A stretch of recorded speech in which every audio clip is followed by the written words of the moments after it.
কাজ করে বাসায় যেতে লাগলাম। রাস্তা দিয়ে হঠাৎ একটা জায়গায় চোখ পড়লো। মিতুর মতো একটা মেয়ে একটা ছেলেকে পার্কে বসে কিস করতে লাগলো। আমি শিওর হওয়ার জন্য তাদের থেকে একটু দূরে দাঁড়িয়ে দেখতে লাগলাম। তখন আমি নিজের চোখে যেটা দেখলাম তার জন্য মোটেও প্রস্তুত ছিলাম না। ঠিকই ধরেছেন মিতু। আমি ভাবতে পারি নাই মিতু আমার সাথে প্রতারণা করবে। নিজের চোখ দিয়ে দুফোঁটা পানি পড়ে গেল। মিতু আর আমার রিলেশন আজ 2 বছরের। মিতুর আমাকে আগে ভালোবাসার কথা বলেছে, কিন্তু সে আমার সাথে এরকম করবে আমি ভাবতে পারিনি। এ কারণেই তো বলি মিতুর মোবাইলে কল দিলে এত ব্যস্ত থাকে কেন। আমি ব্যস্তর কথা বললে বলে বান্ধবীর সাথে কথা বলছে, আগের মতো আমার সাথে ঠিকভাবে কথা বলে না। তার মানে মিতু আমাকে এখন আর ভালোবাসে না। আমি তাদের সামনে গিয়ে বললাম, বাহ বাহ মিতু, এসব কি? আর তোমার সাথে ছেলেটা কে? মিতু মনে হয় আমাকে এখানে আশা করে নাই। মিতু কোনো কথা বলছে না। তাই আমি আবার বললাম, তোমাকে কি বলছি, ছেলেটা কে? তুমি না অসুস্থ? ডাক্তার তোমাকে বাহিরে যেতে মানা করছে, তাহলে তুমি এখানে কেন? তুই কে? আর মিতুর সাথে এভাবে কথা বলছিস কেন? কথাটা ওকে জিজ্ঞেস করো, আমি কে? মিতু ও কে? আর তোমার সাথে এভাবে কথা বলছে কেন? আমি ওকে চিনি না রনি।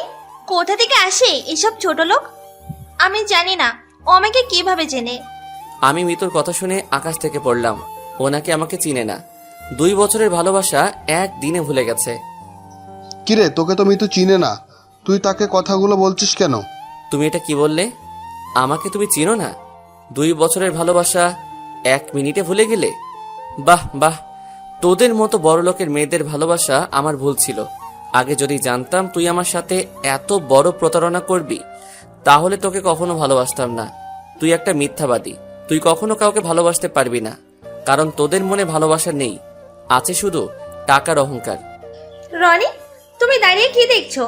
ছোট লোকটাকে এখান থেকে মেরে বের করে দাও। আমাকে বাহির করতে হবে না, আমি নিজেই চলে যাচ্ছি। আজ আমার টাকা নেই, গাড়ি বাড়ি নেই, তাই তুমি আমাকে বলে অন্য কাউকে ভালোবাসলে। একদিন সময় আসবে এই টাকার জন্য তোমাকে পথে নামতে হবে, কথাটা মনে রাখিস। আর কোনো কথা না বলে পার্ক থেকে বেরিয়ে সোজায় নিজের বাসায় চলে আসলাম। বাসায় এসে ওয়াশরুমে চলে গেলাম। ফ্রেশ হয়ে মোবাইলটা হাতে নিয়ে দেখি রাইসা অনেকগুলো ফোন দিছে, তাই আমি তাকে ফোন দিলাম। ভাইয়া, কেমন আছিস? এই তো ভালো, তুই কেমন আছিস? বাবা মা কেমন আছে? আমরা সবাই ভালো আছি। আম্মু খালি তোর কথা চিন্তা করে। ভাইয়া প্লিজ তুই বাসায় চলে আয়। না বোন, যেদিন আমি নিজের পায়ে দাঁড়াতে পারবো সেই দিন বাসায় ফিরে যাব। তুই মা বাবার খেয়াল রাখিস। তোর কাছে টাকা পয়সা আছে? না থাকলে আমি পাঠিয়ে দিই। আমার কাছে টাকা আছে, সমস্যা নেই বোন। টাকা লাগলে তোকে ভাইয়া বলবো। ঠিক আছে, ভালো থাকিস। ঠিক আছে, তুইও ভালো থাকিস। ফোন কেটে দিয়ে শুয়ে পড়লাম। ঘুমাতে ঘুমাতে আপনাদের পরিচয়টা দিয়ে দেই। আমি রাসেল, বর্তমানে একটা হোটেলে কাজ করি। আর কিছু জানতে হবে না, গল্পে থাকেন জানতে পারবেন। আর মিতু, ও হচ্ছে বড়লোক বাবার একমাত্র মেয়ে। তার আর আমার 2 বছরের রিলেশন। হোটেলে কাজ করাকালীন তার সাথে আমার প্রেম হয়। সে জানে আমি হোটেলে কাজ করি, তারপরও সে আমাকে ভালোবাসার কথা বলেছে, কিন্তু আমি রাজি হই নাই। তার জোরাজোরিতে লাস্ট পর্যন্ত রাজি হলাম। হোটেলে কাজ করি আজ 2 বছর 3 মাস ধরে। মিতু যদি আমাকে ভুলে অন্য কাউকে ভালোবাসতে পারে, তাহলে আমি কেন তাকে ভুলে থাকতে পারবো না? এখন থেকে বড় লোকের মেয়ের সাথে কখনো প্রেম করব না। তো যাই হোক, সকালে ঘুম থেকে উঠে ফ্রেশ হয়ে হোটেলে চলে গেলাম। আগে নাস্তা করে নিলাম, তার কাজ করতে লাগলাম। হঠাৎ ম্যানেজার ডাক দিল। জি আঙ্কেল বলুন।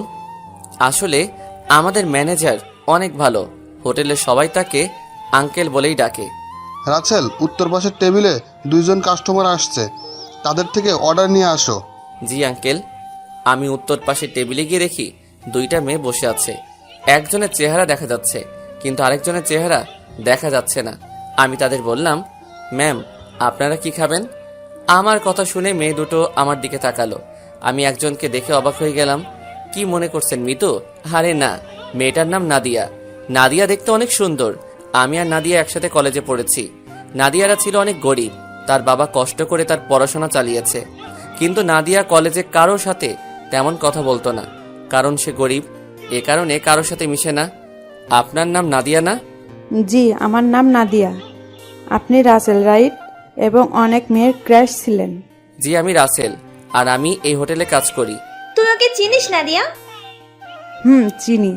আমি আর উনি একসাথে কলেজে পড়াশোনা করছি। তো আপনি ঢাকা ছেড়ে এখানে কেন? আসলে নাদিয়ার বাবা মারা গেছে, আজ 1 মাস হয়েছে। এখন নাদিয়া পুরো একা হয়ে গেছে। নাদিয়ার সাথে আমার ফেসবুকে পরিচয়। যখন জানতে পারলাম তার বাবা মারা গেছে, তখন তাকে বলি আমার এখানে চলে আসতে। খুব ভালো করছেন। তো আপনার নাম? জি, আমার নাম তিশা। পরিবারে আব্বু আম্মু আর আমি থাকি। আমি একটা অফিসে কাজ করি, তাই দিয়েই সংসার চলে। ও, এবার বলুন কি খাবেন? তারপর তারা অর্ডার দিল। আমি তাদের খাবার এনে দিলাম, কিন্তু নাদিয়ার চেহারার দিকে তাকিয়ে দেখি ও মনে হয় কি চিন্তা করছে। কিছু মনে না করলে একটা কথা বলতে পারি? মনে করার কি আছে বলুন। নাদিয়াকে দেখে মনে হচ্ছে কি চিন্তা করছে। আমাকে একটু বলবেন কি হয়েছে? আসলে নাদিয়াকে আমি যে অফিসে চাকরি করি সেখানে নিয়ে গেছে, কিন্তু বস বলল তাদের নাকি লোক লাগবে না। তাই এখন সে চিন্তা করছে কি করবে। ও, এ কথা। সমস্যা নেই, আমি ওর চাকরির ব্যবস্থা করে দিব। আগে খাবার খেয়ে নাও। আপনি কিভাবে আমার চাকরির ব্যবস্থা করে দিবেন? সেটা আপনাকে ভাবতে হবে না, আগে খাবার খেয়ে নেন। তারপর দুজনে খাবার খেতে লাগলো। খাবার খাওয়া শেষ হওয়ার পর বিল দিতে আসলে আমি বলি, আপনাদের বিল দিতে হবে না, বিল আমি দিয়ে দিছি। আপনি কেন আমাদের বিল দিচ্ছেন? মনে করো বন্ধু হয়ে বন্ধুর বিল দিছি, অন্য সময় নয়, আপনি দিবেন। এখন চলেন। কোথায় যাব? আপনার চাকরির জন্য। ঠিক আছে, চলুন। তারপর হোটেল থেকে বেরিয়ে তাদের একটা অফিসে ঠিকানা দিলাম। আপনারা দুজন এই অফিসে যাবেন, আর তিশা তুমি এই অফিসে চাকরি ছেড়ে দাও। তোমাদের দুজনকে ওই অফিসে চাকরি দিবে। আপনি কি জানেন আমাদের এই অফিসে চাকরি দিবে? সেটা গেলে দেখতে পাবে, আর কোনো কথা নয়। তোমরা এখনই ওই অফিসে চলে যাও। ঠিক আছে। তারা দুজনে একটা রিক্সা নিয়ে অফিসের উদ্দেশ্যে চলে গেল। তারা যাওয়ার পর আমি ফোনটা বের করে রাইসাকে ফোন দিলাম। হ্যালো ভাইয়া, কেমন আছিস? হঠাৎ ফোন দিলি যে? আমি ভালো আছি। শোন, তোকে যে কারণে ফোন দিলাম, বল। তোর কাছে 2টা মেয়ে যাবে। একটার নাম নাদিয়া, আরেকটার নাম তিশা।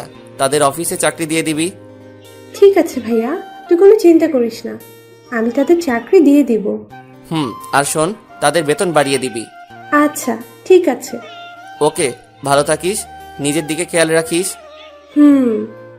ফোনটা কেটে আবার হোটেলে চলে গেলাম। কাজ শেষ করে বাসায় আসতেই হঠাৎ রাস্তায় দেখে একটা মেয়ে পড়ে আছে। আমি মেয়েটার কাছে গেলাম, দেখি মেয়েটার পুরো শরীরে রক্তে রঞ্জিত হয়ে আছে। পাশে মেয়েটার মোবাইল পড়ে আছে। রক্তের কারণে মেয়েটার চেহারা ঠিকমতো দেখা যাচ্ছে না।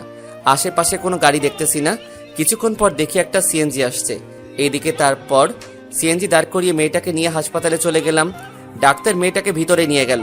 আমি বাহিরে অপেক্ষা করতে লাগলাম। কিছুক্ষণ পর ডাক্তার বেরিয়ে এসে বলল, আপনি রোগীর কি হন? আমি কিছুই হই না, রাস্তায় পড়েছিল, তাই আমি তাকে হাসপাতালে নিয়ে আসলাম। ও, আপনি এখনই ও পজিটিভ রক্ত নিয়ে আসেন 2 ব্যাগ। রোগীর শরীর থেকে অনেক রক্ত বের হয়েছে। আমাদের এখানে 2 ব্যাগ আছে, আরো 2 ব্যাগ লাগবে। আপনি এখনই রক্ত ব্যবস্থা করে নিয়ে আসেন, তা না হলে রোগীকে বাঁচানো সম্ভব হবে না। ডাক্তার, আমার রক্ত ও পজিটিভ, আপনি আমার থেকে রক্ত নিন। ঠিক আছে, আপনি আমার সাথে আসুন, আগে আপনার রক্ত টেস্ট করতে হবে। ঠিক আছে, চলুন। আমি ডাক্তারের সাথে ভিতরে গেলাম। তারপর রক্ত টেস্ট করে দেখলো ঠিক আছে। তারপর 2 ব্যাগ রক্ত দিয়ে বেরিয়ে আসলাম। হঠাৎ পকেটের মোবাইলটা বেজে উঠল। আমি আমার মোবাইল বের করে দেখি আমার মোবাইলে কল আসে নাই। মেয়েটার মোবাইলে ফোন আসলো। মোবাইলের উপর তাকিয়ে দেখি আমার জান, হয়তো তার বয়ফ্রেন্ড হবে। আমি ফোনটা ধরলাম। আসসালামু আলাইকুম। ওয়ালাইকুম আসসালাম। তুমি কে? আমার মেয়ে সাদিয়া কোথায়? আসলে আপনার মেয়ে হাসপাতালে ভর্তি আছে। কি হয়েছে আমার মেয়ের? এখন কোন হাসপাতালে আছে? সেটা আমি বলতে পারবো না। আমি আপনার মেয়েকে রাস্তায় দেখি রক্তাক্ত অবস্থায় পড়ে আছে। তারপর তাকে হাসপাতালে নিয়ে আসি, আর আপনার মেয়ে এই হাসপাতালে আছে। ঠিক আছে, আমরা এক্ষুনি আসছি। বলে ফোন কেটে দিল। আমার শরীরটা কেমন দুর্বল লাগছে, তাই আমি কেস কাউন্টারে মোবাইলটা রেখে তাদের বললাম 104 নম্বর কেবিনে রোগীর বাবা আসলে তাকে ফোনটা দিয়ে দিতে। আমার কথা জিজ্ঞেস করলে বলবেন আমি বাসায় চলে গেছি। বলে আমি বাসায় চলে আসলাম। ঘড়ির দিকে তাকিয়ে দেখি রাত 2টা বেজে গেছে, তাই আর দেরি না করে শুয়ে পড়লাম। দেখতে দেখতে 1 মাস চলে গেল।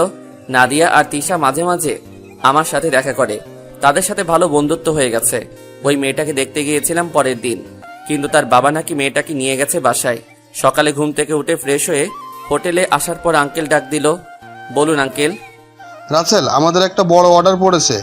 এই এলাকার এমপির মেয়ের জন্মদিন, তাই আমি চাই সব কিছু তুমি দেখাশোনা করবে, কারণ তোমার থেকে বেশি কেউ বোঝে না। ঠিক আছে আঙ্কেল, আমি সব কিছু রেডি করছি। ঠিক আছে। তারপর মাল সামানা নিয়ে এমপির বাড়ি চলে গেলাম। সব কিছু ঠিক করে দিয়ে বাসায় চলে আসলাম। পরের দিন সকালে ঘুম থেকে উঠে ফ্রেশ হয়ে এমপির বাড়িতে চলে গেলাম। আপনারা হয়তো ভাবছেন কি কাজ, আসলে আমরা সবার খাবারের সব আইটেম প্যাক করব। আমি এসে দেখি তারা সবাই কাজ শুরু করে দিছে। দেখতে দেখতে সন্ধ্যা হয়ে গেছে, সব মেহমান আসতে শুরু করে দিছে, আর আমাদের খাবারের আইটেম সব রেডি হয়ে গেছে। এমপির মেয়ে জন্মদিন বলে কথা, সব বড় বড় লোক আসছে, কিন্তু আমি এখনো পর্যন্ত এমপির মেয়েকে দেখলাম না। হঠাৎ দেখি 10-12টা গাড়ি আসলো, সব মিডিয়া সামনে চলে গেল। মনে হয় বড় কোনো লোক আসছে। ঠিকই ধরেছেন, এ আর কেউ নয়, উনি কে তা পরের পর্বে জানতে পারবেন। যদি ভালোবাসা বিশেষ কিছুর উপর নির্ভর করে গড়ে ওঠে, তাহলে সেই বিশেষ কিছু হারিয়ে গেলে ভালোবাসাও হারিয়ে যায়। কিন্তু যে ভালোবাসা কোনো কিছুর উপরই নির্ভর করে না, সেটাই চিরজীবনের জন্য থেকে যায়। এটাকেই হয়তো বলে স্বার্থহীন ভালোবাসা।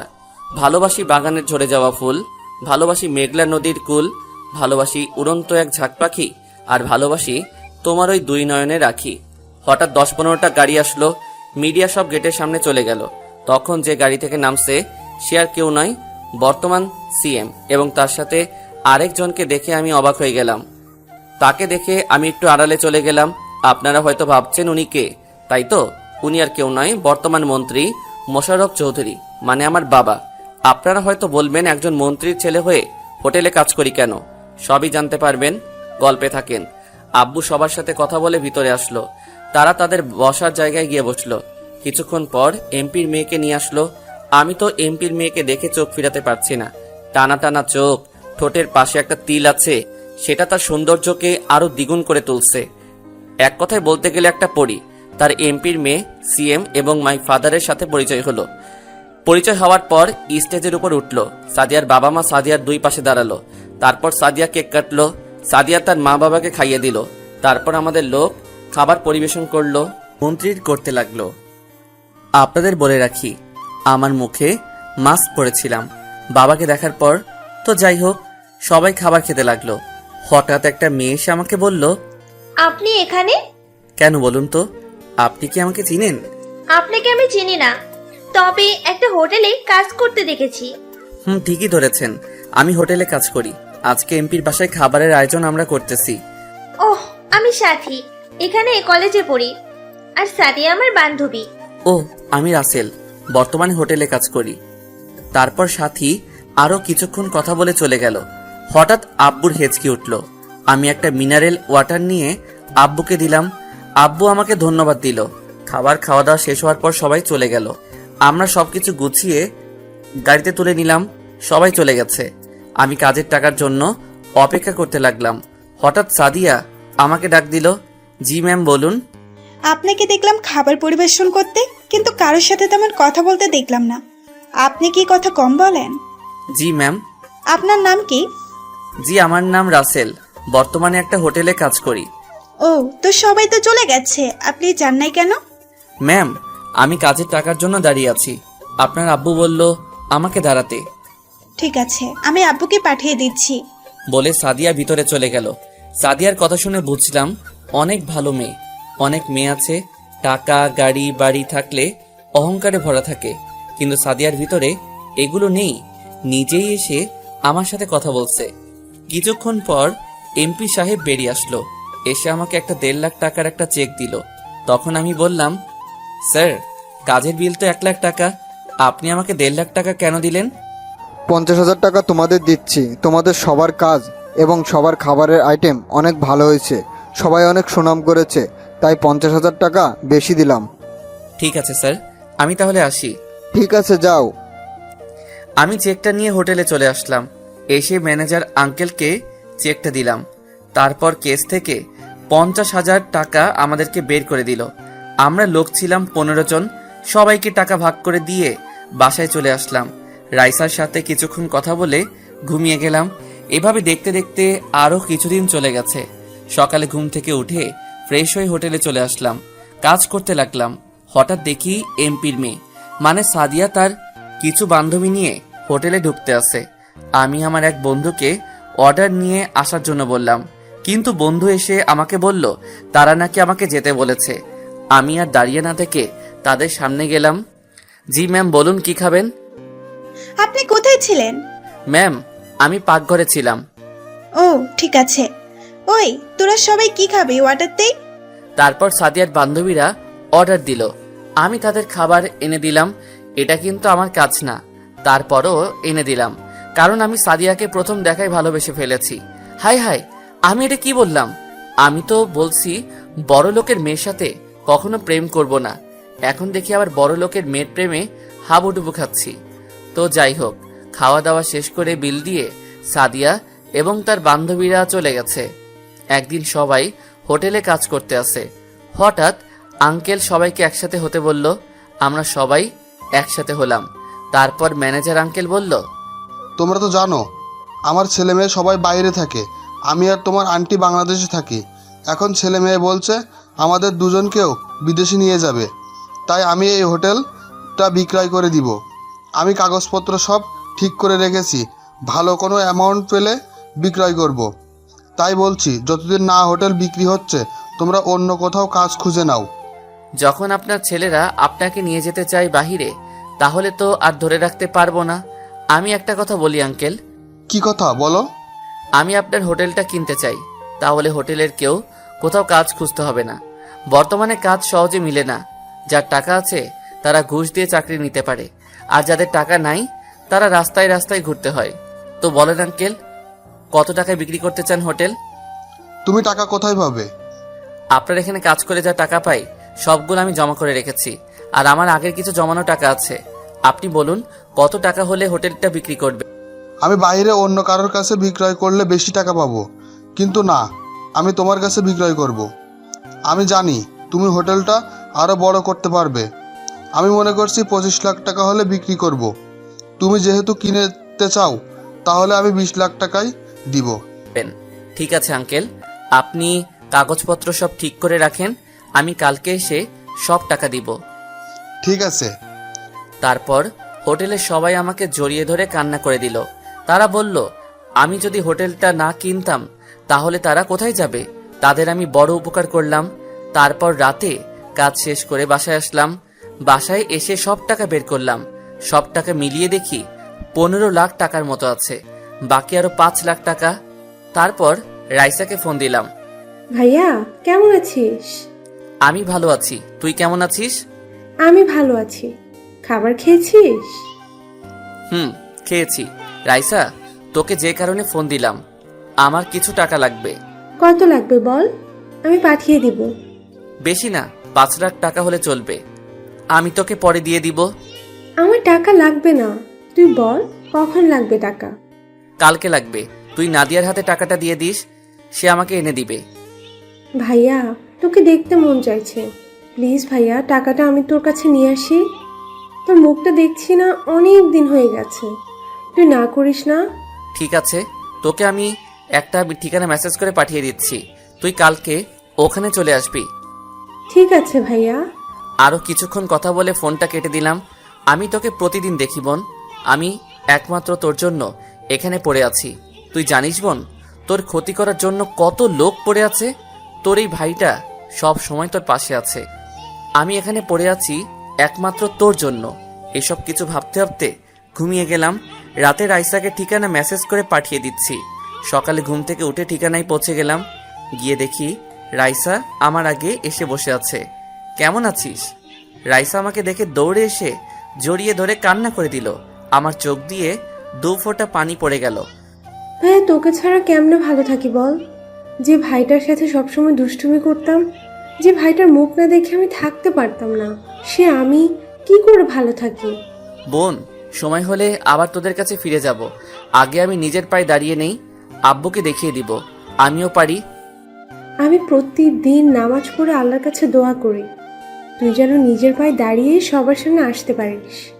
এখানে 10 লাখ আছে, প্লিজ ভাইয়া বেশি টাকাগুলো ফিরিয়ে দিস না।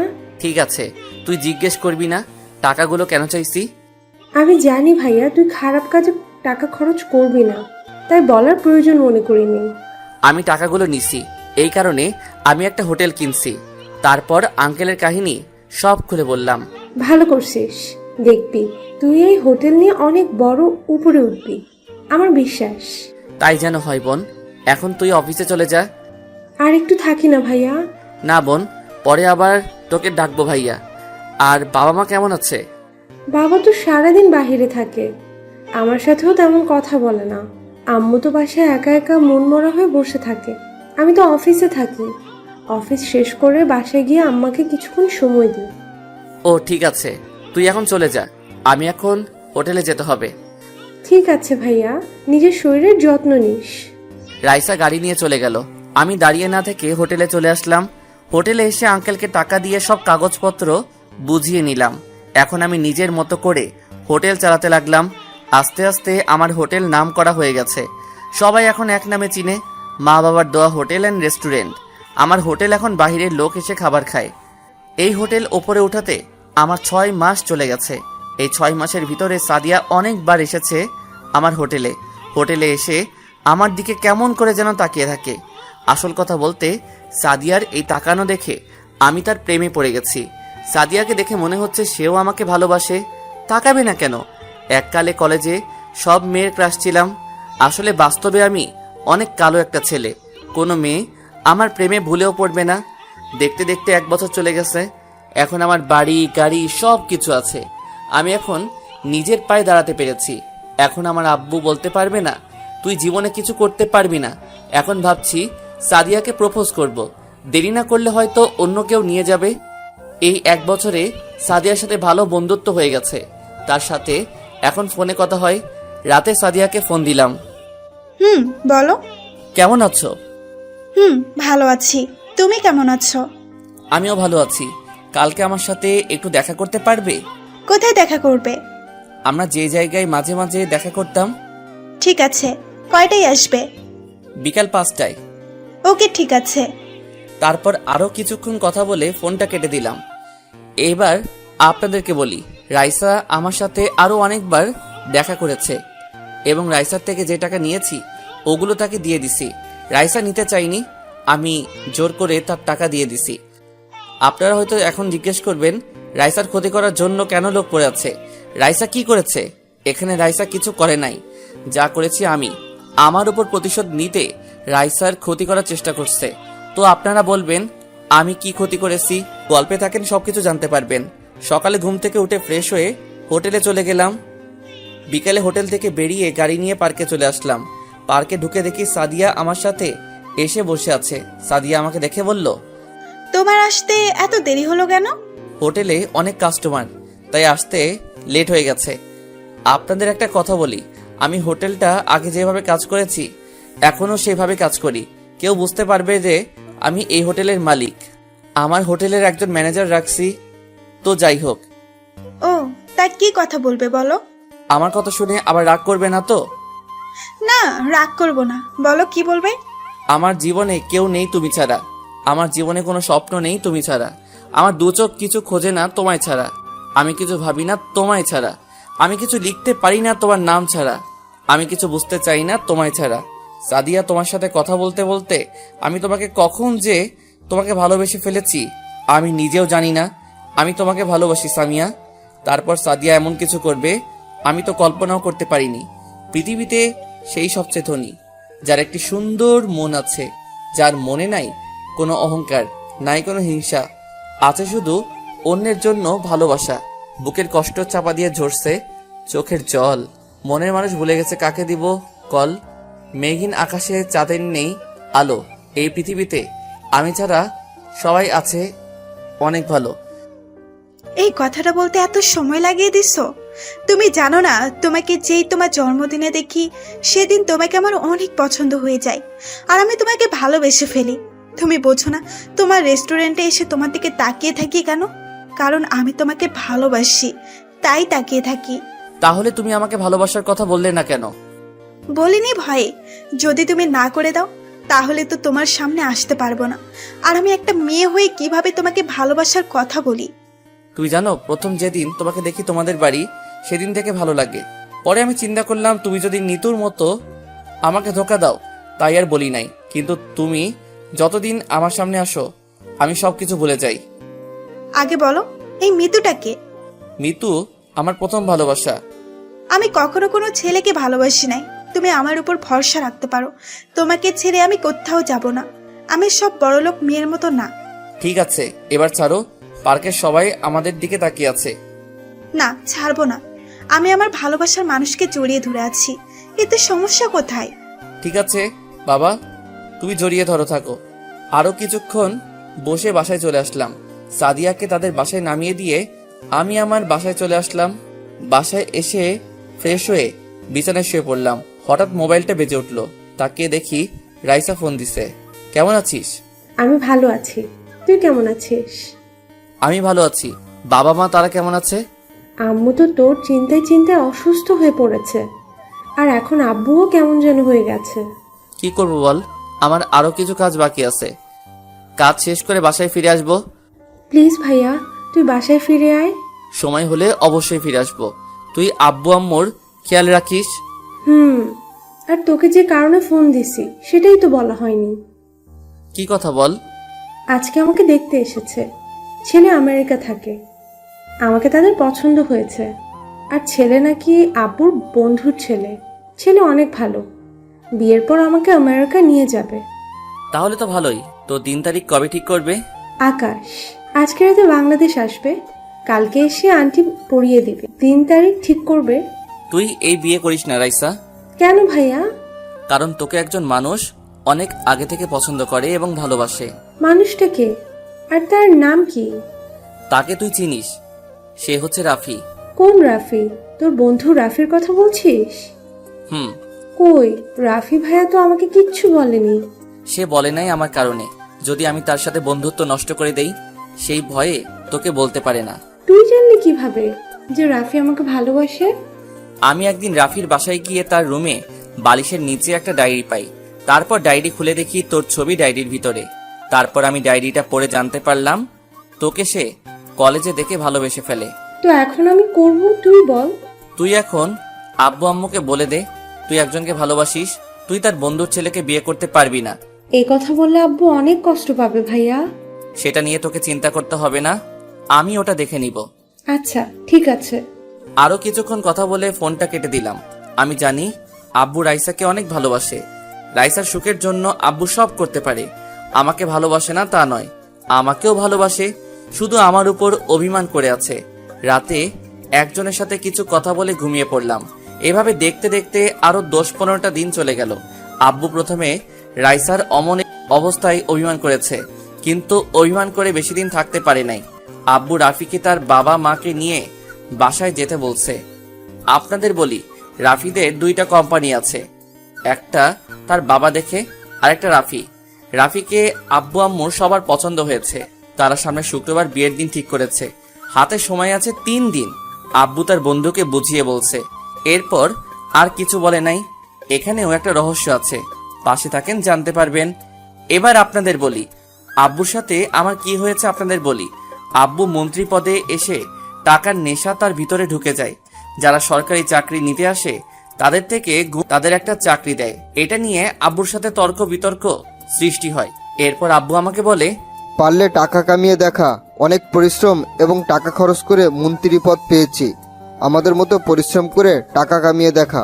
আমি টাকা কমিয়ে ঠিকই দেখাবো, তবে তোমার মতো হারাম টাকা না। আমি হালাল টাকা কামিয়ে তোমাকে দেখাবো। তুই যদি হালাল টাকা কামিয়ে আমার সামনে আসতে পারিস তাহলে আমি হারাম খাওয়া ছেড়ে দিব। তারপর আর কি, বাসা থেকে বেরিয়ে হোটেলে কাজ নিলাম। তারপর কি হলো আপনারা তো জানেন। পরের দিন সকালে উঠে আর রেস্টুরেন্টে যাইনি, কারণ আমি বাড়িতে যাব। রাইসা সোজা বলে দিছে আমি যদি না যাই তাহলে সে বিয়ে করবে না। সাদিয়া এবং আমার ভালোবাসা আগের মতোই চলছে, তবে মাঝে মাঝে সাদিয়াকে ফোন দিয়েলে ব্যস্ত থাকে। আমি তাকে বলে সে বলে নানি ফুপা ফুপি তাদের অনেক আত্মীয় স্বজনের সাথে কথা বলে, তাই আমি আর কিছু বলি না। পরের দিন সাদিয়াকে ফোন দিয়ে বললাম আমার সাথে মার্কেটে যাওয়ার জন্য, কিন্তু সে বলল তার নাকি বাসায় মেহমান আসবে।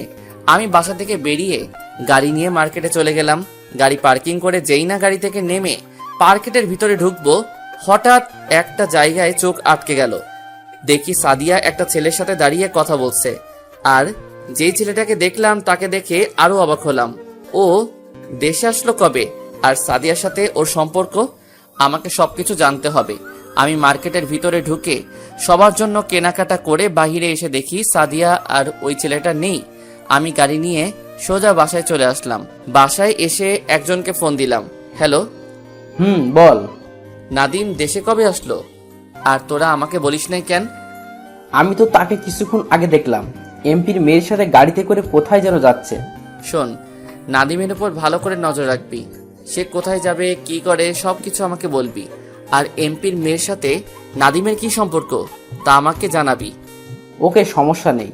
রাইসা এবং আমাদের পরিবারের চারপাশে নজরে রাখিস। বাহিরের কোনো লোকজন যেন ভিতরে না যেতে পারে। ওটা নিয়ে তোকে চিন্তা করতে হবে না। আমি আরো লোক বাড়িয়ে নিছি। যে লোকগুলো নিছি সবগুলো বডি বিল্ডার। নাদিমের লোক তাদের দেখলে ভয়ে জায়গায় প্রসব করে দিবে। ঠিক আছে, আমি এখন বাড়ি যাব। তোরা ওই দিকে খেয়াল রাখিস। আচ্ছা ঠিক আছে। ফোন কেটে দিয়ে সাদিয়াকে ফোন দিলাম। 2-3 বার দেওয়ার পর ফোন ধরলো। বলো। কোথায় তুমি? হঠাৎ এই কথা? তুমি তো জানো আমি পাশে আছি। ও, আমার মনে ছিল না। তা মেহমান কি চলে এসেছে?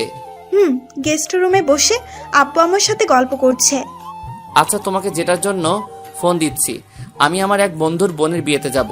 তুমি কি আমার সাথে যাবে? তুমি যাও, আমার এসব বিয়ে বাড়িতে যেতে মনে কয় না। মানুষের চেঁচামেচি আমার ভালো লাগে না। ঠিক আছে, তাহলে আমি গেলাম।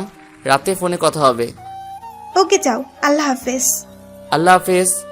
আমি ফোন কেটে দিয়ে মনে মনে বললাম, তুমি কেন যাবে না তা আমার ভালো করে জানা আছে। আর তুমি আমাকে ভালোবাসো না, আমার সাথে প্রেমের অভিনয় করছো। কারণ নাদিমের সাথে তোমাকে দেখে আমি বুঝতে পেরেছি। দেখি সাদিয়া, তুমি আমার সাথে কত নাটক করতে পারো। তুমি এখনো এই রাসেলকে চিনো না। তারপর রেডি হয়ে গাড়ি নিয়ে বাসায় চলে আসলাম। আপনাদের বলি, আমি আমাদের বাসা থেকে কিছুটা দূরে থাকি। বাসায় আসতে 1 ঘন্টা সময় লাগে। বাড়ির সামনে আসার পর বাড়ির দারোয়ান গেট খুলে দিল। ভিতরে যাওয়ার পর গার্ড এসে দরজা খুলে দিল। কারওয়ান তার আমাকে দেখে চিনে ফেলছে। আমি গাড়ি থেকে নেমে দরজার সামনে এসে কলিং বেল চাপ দিলাম। আম্মু এসে দরজা খুলে দিল। আমাকে দেখে জড়িয়ে ধরে কান্না করে দিল। মায়ের চেহারা আগের থেকে অনেক শুকিয়ে গেছে, কারণ মা আমাকে অনেক ভালোবাসে।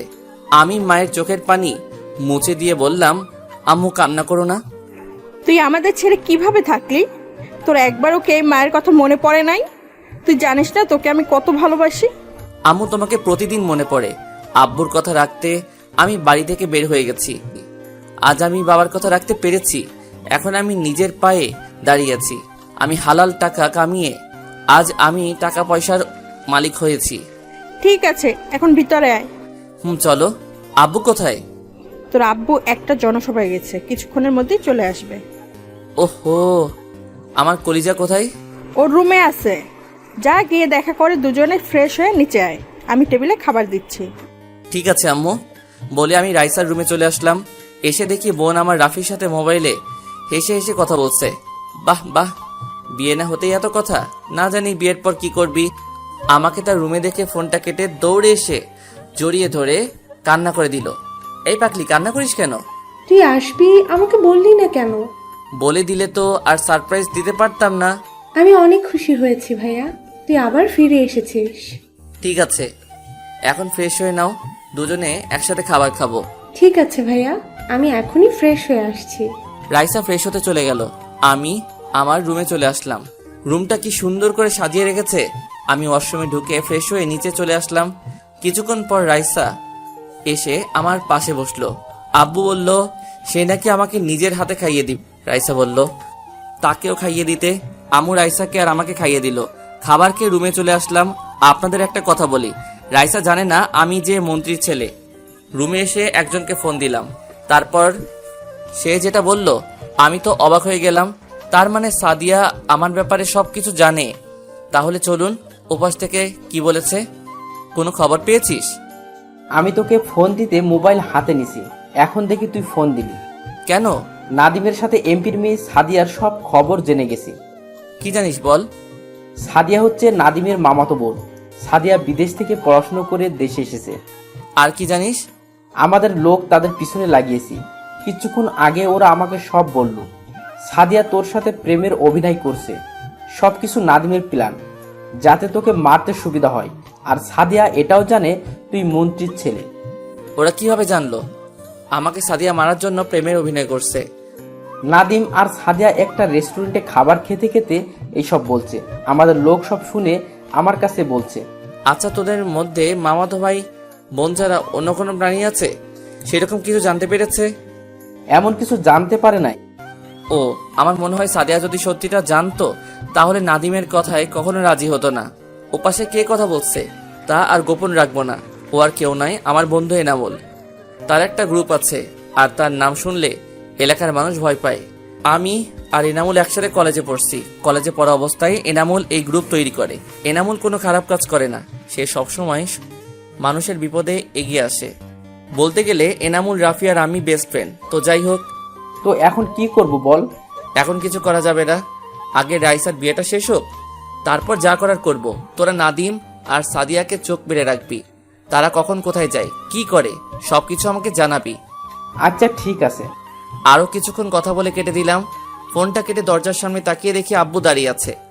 আব্বু কি এনামুল আর আমার কথা শুনে ফেলেছে? মনে মনে বললাম, আব্বু কেমন আছো? আমি ভালো আছি, তুই কেমন আছিস? আমিও ভালো আছি। আর আমি তোমার কথা রেখেছি, আমি এখন হালাল টাকা উপার্জন করি। দেশের টাকা দিলে এখন আমার সব কিছু আছে।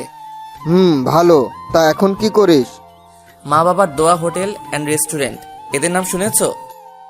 শুনেছি রেস্টুরেন্টটা বাংলাদেশের একটা বিখ্যাত হোটেল। ওটাই বাইরে থেকে মানুষ এসে খাবার খায়। ঠিকই শুনেছো, ওটার মালিক আমি। ও, আর কিছু না বলে আব্বু চলে গেল। আমি মনে মনে বলতে লাগলাম, আব্বুর তো কোনো রিয়াকশন দেখলাম না। আজ কত বছর পর বাড়িতে আসলাম, নাকি আমার সব কথা শুনে ফেলছে। যাই হোক, এটা নিয়ে পরে ভাবা যাবে। রাতে সবার সাথে খাবার খেয়ে আমি নিজের রুমে চলে আসলাম। বিছানায় শুয়ে ম্যানেজারের সাথে কিছুক্ষণ কথা বলে সাদিয়াকে ফোন দিলাম, কিন্তু সাদিয়ার ফোনটা ওয়েটিংয়ে আছে। কিছুক্ষণ পর রাইসা আমার রুমে আসলো, তার সাথে কিছুক্ষণ কথা বলে ঘুমিয়ে গেলাম। সকালে ঘুম থেকে উঠে ফ্রেশ হয়ে নিচে এসে দেখি সব মেহমান আসা শুরু করছে। রাতে গায়ে হলুদের অনুষ্ঠান শেষ করে রুমে চলে আসলাম, কিন্তু অবাক করার বিষয় হলো সাদিয়া আমাকে একটা ফোনও দিল না। আমি দেখবো সাদিয়া তুমি আমার কি করতে পারো, তুমি এখনো এই রাসেলকে চিনতে ভুল করছো। পরের দিন ধুমধাম করে রাইসার বিয়ে হয়ে গেল। রাইসা যাওয়ার সময় আমাকে ধরে অনেক কান্না করছে। বাসাটা কেমন ফাঁকা হয়ে গেছে। এভাবে দেখতে দেখতে 5 দিন চলে গেল। সাদিয়ার সাথে এখনো কথা হয় নাই, তাকে ফোন দিচ্ছে অনেকবার, কিন্তু ফোন বন্ধ। এনামুল বলছে নাদিয়াকে কিছুদিন ধরে দেখছি না। নাদিম মাঝে মাঝে এমপির বাসায় আসে। রাইসাকে বিয়ের পরের দিন আমাদের বাসায় নিয়ে এসেছি। গতকাল রাইসা আর রাফি চলে গেল। এখন সে অফিস নাদিয়া আর তিশা দেখাশোনা করে। নাদিয়া আর তিশাকে একটা ফ্ল্যাট বাড়ি আর অফিসে যাওয়া আসার জন্য একটি গাড়ি দেওয়া হয়েছিল। বিছানায় শুয়ে শুয়ে মোবাইল টিপতে লাগলাম। হঠাৎ একটা আননোন নাম্বার থেকে আমি ফোনটা ধরে বললাম, হ্যালো, কে বলছেন? আমি সাদিয়া, তুমি কেমন আছো? তোমাকে ছাড়া কি করে ভালো থাকি বলো? তুমি এতদিন কোথায় ছিলে? আর তোমার মোবাইল বন্ধ কেন? আমি মামার বাসায় এসেছি আর মোবাইল বাড়িতে ফুলে রেখে এসেছি। তার মানে সাদিয়া নাদিমদের বাসায়। এ কারণে তো এনামুল বলল সাদিয়াকে কিছুদিন ধরে দেখে না। মনে মনে বললাম, তাদের কারো মোবাইল থেকে ফোন দেয়া যায় না। প্লিজ তুমি রাগ করো না, আমি তোমার নাম্বারটা মুখস্থ করে রাখি নাই। আমার নাম্বার মুখস্থ করবে কিভাবে? আমাকে কিভাবে মারবে তার প্ল্যান করছো? আপনারা কি ভাবছেন আমি ওর সাথে এত সুন্দর করে কথা বলছি কেন? আরে ভাই, এটা আমি ওর সাথে অভিনয় করছি, দেখি তার মনের অনুভূতি কেমন। ও আজকে আমার সাথে দেখা করতে পারবে? কোথায় দেখা করবে? কফি শপে, রাত 9টা। আচ্ছা ঠিক আছে, ওকে বাই। বাই। ফোন কেটে দিয়ে ওয়াশরুমে ঢুকে ফ্রেশ হয়ে দুপুরের খাবার খেয়ে রুমে এসে একটা ঘুম দিলাম। বিকেলে ঘুম থেকে উঠে মা বাবাকে বলে গাড়ি নিয়ে রেস্টুরেন্টে চলে আসলাম। রেস্টুরেন্টে কিছুক্ষণ থেকে কফি শপে চলে আসলাম।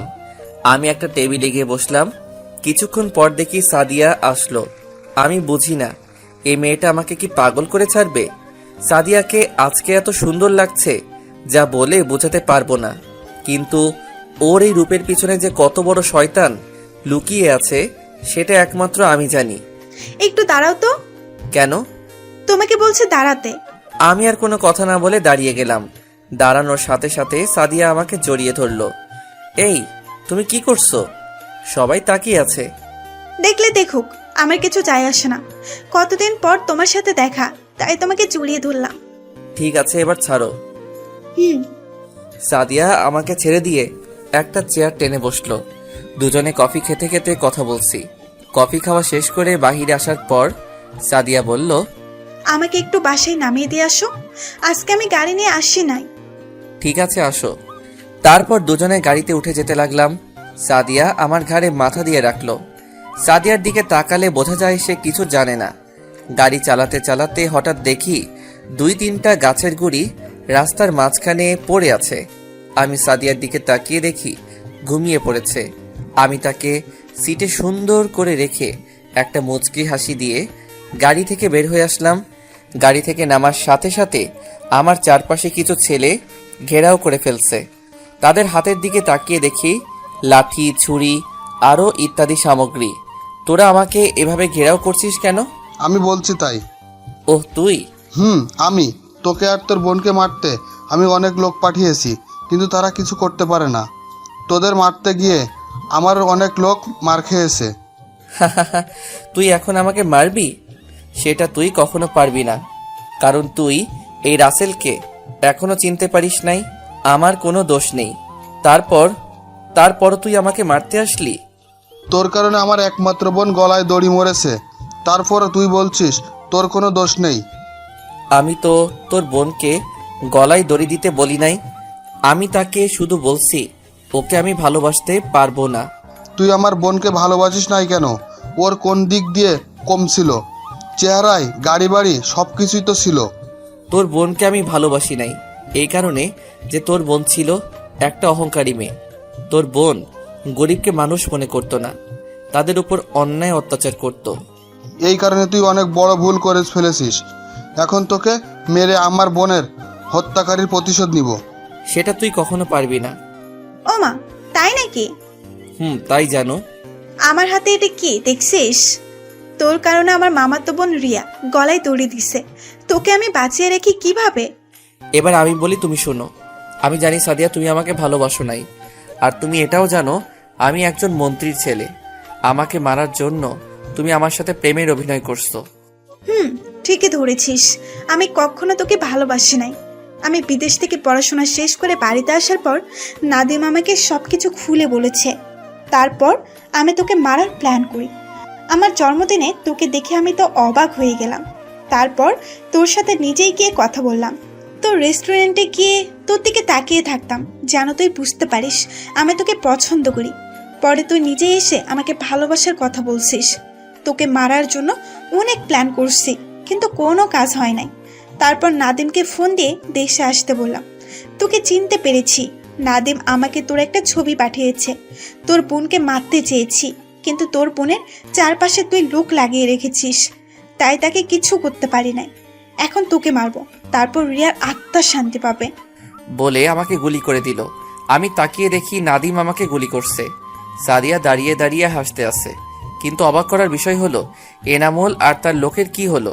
তাদের তো আমি গাড়িতে থাকতে লোকেশন দিয়ে দিছি। আমি মাটিতে পড়ে গেলাম। মা, বাবা, রাইসার চেহারা চোখের সামনে ভাসতে লাগলো। আর বুঝি তাদের দেখব না। আস্তে আস্তে চোখ বন্ধ হয়ে গেল। এবার হয়তো আপনারা আসল রহস্য জেনে গেছেন যে নাদিম আমাকে কেন মারছে। সাদিয়ার একটু কষ্ট হলো না? ওর আবার কষ্ট হবে কেন? ও তো আমাকে ভালোবাসে নাই। আপনাদের আরেকটা রহস্য খুলে বলি। আমার আব্বু রাইসার সাথে আকাশের বিয়ে মানা করার পর কেন কিছু বলল না? আকাশের আব্বু, আকাশ আর তার বাবা কেন কিছু বলে নাই? তাহলে আকাশের বাবা অবৈধ ব্যবসা করে, নারী পাচার করে বাহিরে রাষ্ট্রে, আর বাহিরে আকাশ সব কিছু করে। আকাশের আব্বু এসব করে আমার আব্বুর পাওয়ারে। আব্বুর সাথে কিছু করতে গেলে তাদের ব্যবসা বন্ধ হয়ে যাবে, সে কারণে কিছু বলে নাই। মনে পড়ে তোমাকে যখন থাকি নীরবে ভাবি, শুধু তোমাকে সবসময় অনুভবে স্বপ্নে দেখি। তোমাকে চোখের প্রতি পলকে আপন ভাবি, তোমাকে আমার প্রতি নিঃশ্বাসে ও বিশ্বাসে। তুমি সেই স্বপ্ন পড়ি যাকে নিয়ে স্বপ্ন দেখি। তুমি সেই অনুভূতি যাকে আমার মন অনুভব করে। তুমি সেই প্রেমিকা যার ভালোবাসার ছন্দ প্রেমিক আমি। চোখ খুলে দেখি আমার পাশে একজন মায়ের বয়সী মহিলা বসে আছে। চারপাশে তাকিয়ে দেখি আমি একটা হাসপাতালের কেবিনে আছি। আমাকে চোখ খুলতে দেখে মহিলাটি আমাকে জড়িয়ে ধরে কান্না করে দিল। আর বলতে লাগলো, বাবা রাসেল, তোর জ্ঞান ফিরেছে? আজকে 3 দিন পর তোর জ্ঞান ফিরেছে। আপনি কে? আমি তো আপনাকে চিনতে পারছি না। কি বলছিস তুই? আমি তোর মা। আমি আপনাকে চিনতে পারছি না। মহিলাটি ডাক্তারকে ডাকতে শুরু করলো। কিছুক্ষণ পর একজন ডাক্তার কেবিনে আসলো। দেখেন ডাক্তার, আমার ছেলে আমাকে চিনতে পারছে না। দেখি, আপনি একটু সরুন, আমি দেখছি। ডাক্তার আমাকে ভালো করে দেখে বলল, যেটা ভেবেছিলাম সেটাই হয়েছে। আপনার ছেলে স্মৃতিশক্তি হারিয়ে ফেলেছে। তাকে গুলি করার পর মাথায় আঘাত করা হয়েছে, তাই আপনার ছেলে অতীতের সব কিছু মনে করতে পারছে না। কি বলছেন ডাক্তার? আমার ছেলে কি ভালো হবে না? সেটা বলতে পারছি না, আল্লাহ চাইলে ভালো করতে পারেন। তবে একটা কথা শুনে রাখবেন, ওকে কখনো উত্তেজিত করবেন না, তাহলে মাথায় সমস্যা হতে পারে। ঠিক আছে ডাক্তার, আল্লাহ আমার ছেলেকে বাঁচিয়ে রাখছে, এটাই অনেক। আমি ওর আব্বুকে ফোন দিয়ে আসতে বলছি। তারপর আম্মু আব্বুকে ফোন দিয়ে হাসপাতালে আসতে বলল। হঠাৎ একটা মেয়ে এসে আমাকে জড়িয়ে ধরে কান্না করে দিল। এই, আপনি কে? আর আমাকে জড়িয়ে ধরলেন কেন? ভাইয়া তুই কি বলছিস? আমি তোর বোন রাইসা। আমি তো আপনাকে চিনতে পারছি না। আম্মু, ভাইয়ার কি হয়েছে? ও আমার সাথে এভাবে কথা বলছে কেন? তারপর আম্মু রাইসাকে সবকিছু খুলে বলল। আমি আপনাদের কাউকে চিনতে পারছি না। রাইসা আর আম্মু কান্না করছে। কিছুক্ষণ পর দেখি একজন বাবার বয়সী লোক কেবিনের ভিতরে আসলো। ভিতরে ঢুকে আমার পাশে বসে বলল, কেমন আছিস রাসেল? আমি ভালো আছি। আপনি কে? আমি তোর বাবা। তুই কি আমাকে চিনতে পারছিস না? আমি কাউকে চিনতে পারছি না। আম্মু আব্বুকে সবকিছু খুলে বলল। 5 দিন পর আমাকে তাদের বাসায় নিয়ে গেল। আমাকে একটা রুমে নিয়ে গেল। রুমের ভিতরে ঢুকে দেখি চারপাশে আমার ছবি দিয়ে ভরা। আচ্ছা, ওই ছেলেটাকে দেখতে একেবারে আমার ওটা তুই বাবা। তোর স্মৃতিশক্তি হারিয়ে গেছে, তাই তুই কাউকে চিনতে পারিস নাই। তুই আস্তে আস্তে সব অতীত মনে করতে থাক, দেখবি সব কিছু মনে পড়বে। আমি অতীত মনে করতে লাগলাম, কিন্তু আমার কিছুই মনে পড়ছে না। হঠাৎ মাথা ব্যথা শুরু হয়ে গেল। আমি বিছানায় বসে পড়লাম। আমি কিছুই মনে করতে পারছি না। আমার মাথা প্রচুর ব্যথা করছে। ভাইয়া তোর কিছুই মনে করতে হবে না, তুই এখন রেস্ট নে। তারা আর কোনো কথা না বলে রুম থেকে বেরিয়ে গেল। আমি বিছানায় শুয়ে পড়লাম। দেখতে দেখতে 1 মাস চলে গেল। আমি এখন পুরো সুস্থ, কিন্তু আমি অতীত মনে করতে পারছি না। আম্মুকে বলে বাহিরে একটু ঘুরতে আসলাম। আম্মু বলল গাড়ি নিয়ে যেতে, কিন্তু আমি মানা করছি। আমি বাসা থেকে বেরিয়ে আসতে কিছু গার্ড আমার পিছনে আসতে লাগলো। আমি তাদের পিছনে আসতে মানা করছি। রাইসা তার স্বামীর বাড়ি চলে গেছে। আব্বুকে মাঝে মাঝে দেখি মন খারাপ করে বসে থাকে। আমি হাঁটতে হাঁটতে একটা পার্কে গেলাম। পার্কের ভিতরে ঢুকে দেখি সব জোড়া জোড়া বসে আছে। হঠাৎ একটা ছেলে আমার সামনে এসে বলল, রাসেল, তুই কেমন আছিস? আপনি কে? আপনাকে তো চিনতে পারছি না। আমি জানি তুই আমার উপর রেগে আছিস। শোন, আমি ওই দিন 15-20 জন পোলাপাই নিয়ে তোর লোকেশন অনুযায়ী আসতেছিলাম। হঠাৎ মাঝ রাস্তায় বড় একটা ট্রাক এসে আমাদের গাড়ির সাথে মেরে দেয়। এতে কজন ওখানে মারা যায় আর সবাই আহত হয়। আমি মাথায় প্রচুর ব্যথা পাই। তারপর আশেপাশের লোকজন এসে আমাদের হাসপাতালে নিয়ে যায়। কিছুদিন আগে হাসপাতাল থেকে বাসায় এসেছি। তোকে অনেক ফোন দিছি, কিন্তু তোর ফোন বন্ধ। বাসায় ভালো লাগছে না, তাই পার্কে আসলাম। এসে তোর সাথে দেখা। তোর উপর আমার রাগ ছিল অনেক, কিন্তু এখন আর রাগ নেই। আমি জানি এটা নাদিমের প্ল্যান। এখন আমাদের নাদিমকে ধরতে হবে। আর তোকে একটা কথা বলি, তুই কাউকে বলবি না। কি কথা বল? আমার বাসার সবাই জানে আমার স্মৃতিশক্তি হারিয়ে গেছে। আসলে আমার কিছুই হয় নাই, আমার সবকিছু মনে আছে। এই প্ল্যান করছি যাতে নাদিম আর সাদিয়াকে ধরতে পারি। এই সত্যিটা একমাত্র তুই জানিস। এটা তুই কি করে ভাবলি?